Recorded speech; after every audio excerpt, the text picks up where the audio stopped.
Hello friends, today 29th October we are celebrating as World Stroke Day. The purpose of this World Stroke Day is to improve the general awareness among the public about this common neurological problem.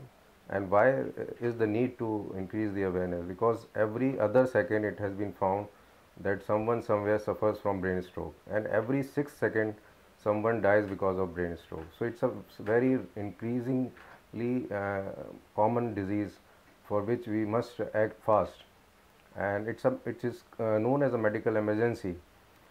Every 6 seconds someone can die because of this disease, and yet we hardly are able to diagnose these disease in time. We are not able to get patients within the required time during which we can provide effective treatment to this disease. It is the second leading cause of death, and in those who are more than 60 years of age, it is the second leading cause of death, and those between 15 to 59 years of age, it is the fifth leading cause. It can affect even the children and neonates, so no age is immune to this disease. It can affect any age group, and it can be a very devastating disease. More than 30% who have brain stroke develop permanent disability, so it's a leading cause of long term disability. And the general awareness about this disease is so poor that we are often not getting these patients in time.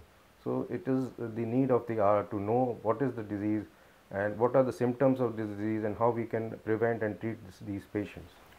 So today on World Stroke Day, we are organizing one camp. It's a free camp where we will provide awareness, education about this common neurological problem, that is brain stroke. We would like more and more people to know about this disease, why this disease happens, how it happens, and what are the symptoms of this disease, and how we can treat and prevent these common neurological problems. Now, if we see what is brain stroke, it is sudden disruption of blood supply to an areas of brain, which can happen by two modes. One is ischemic stroke, where the artery supplying to a brain gets blocked by a clot, and it is responsible for more than around 80 to 85% of brain stroke patients. The second reason would be rupture of the artery supplying to an area of brain, which results in leakage of blood and is known as brain hemorrhage. So this accounts for around 15% of these patients. So it could be either a blockage of the artery or a rupture of an artery. In either case, as soon as this happens, the brain cells start to die. And it has been found that every minute the brain stroke is not treated, around 1.9 million cells of brain can die in every 1 minute. The stroke is not treated. So it is a very urgent need to treat these patients, because later the treatment is started, the less effective it is going to be, because brains once die, they do not regenerate, no new brain cells can be formed, so it results in a permanent damage. So we must act fast.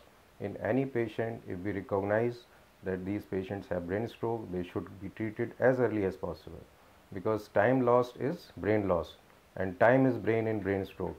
So sooner we act, the better it is.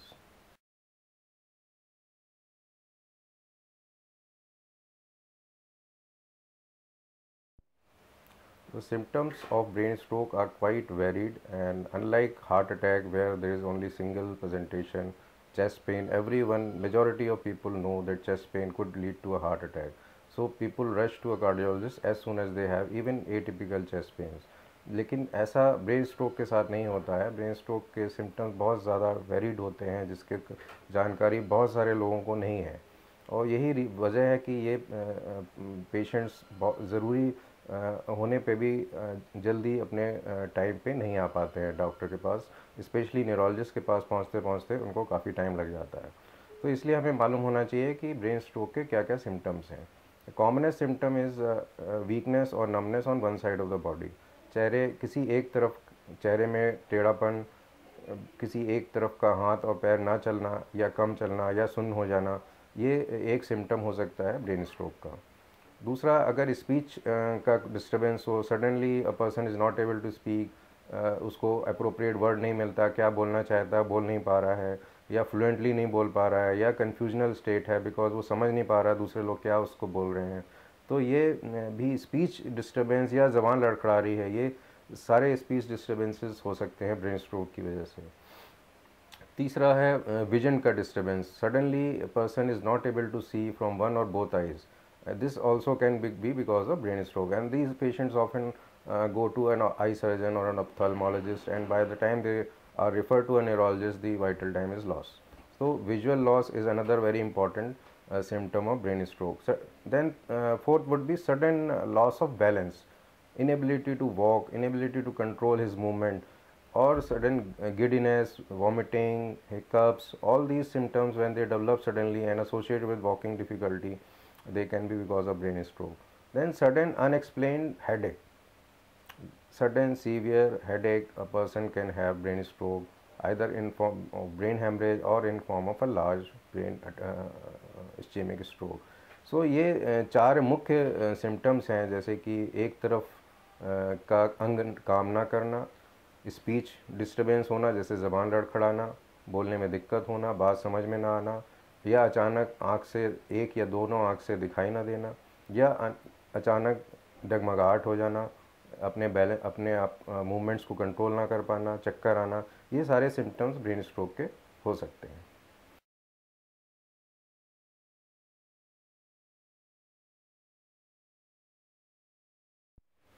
Now, brain stroke is such a devastating and disabling disease that it is important to know how we can prevent this disease.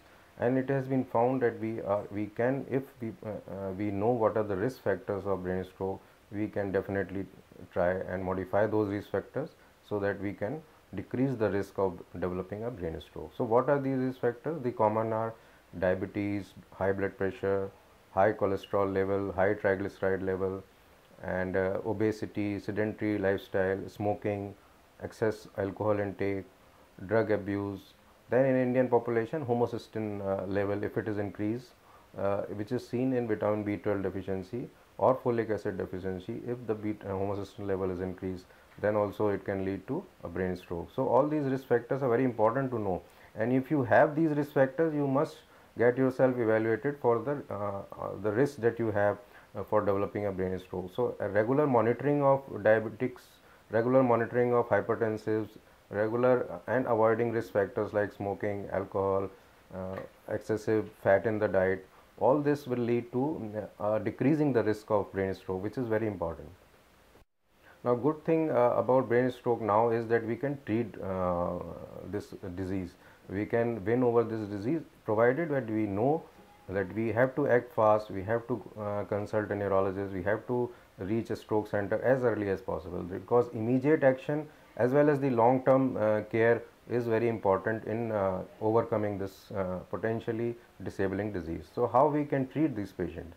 Now, as I said, as soon as the artery gets blocked, the cells begin to die, and every minute 1.9 million cells die. So, we have to act fast. As soon as we have recognized that the person has a brain stroke, we should not wait, we should rush to a place where the treatment is possible.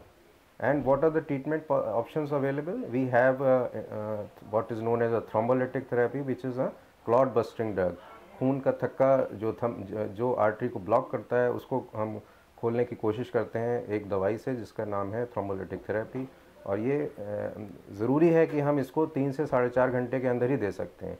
इसलिए ये बहुत ज़रूरी है कि हमें wait नहीं करना है. जैसे ही हमें लगता है कि हमें ब्रेन स्ट्रोक किसी को हुआ है हमारी फैमिली में, हमें तुरंत रश करना चाहिए ऐसी जगह जहाँ ये ट्रीटमेंट ऑप्शन अवेलेबल है, और ये हम पहले 4.5 घंटे में ही दे सकते हैं. इसलिए, और उससे पहले कुछ जांचें ज़रूरी होती हैं, इसलिए जितनी जल्दी हम हॉस्पिटल पहुंचेंगे उतना हम जल्दी ये अपना चांस बढ़ा सकते हैं कि हमें ये ट्रीटमेंट मिल पाए, क्योंकि ये ट्रीटमेंट वर्ल्ड वाइड लोगों ने देखा है, रिसर्च हुई है, ट्रायल्स हुए हैं, और उसमें ये पाया गया है कि इस ट्रीटमेंट द्वारा हम काफ़ी हद तक जो बंद आर्टरी है उसको खोलने में सक्सेस मिल सकती है, और अगर हम उसको खोल सकते हैं तो हमें ब्रेन में डैमेज कम होगा, ब्रेन में डैमेज कम होगा तो रिकवरी फास्टर होगी और कम डिसेबिलिटी होगी.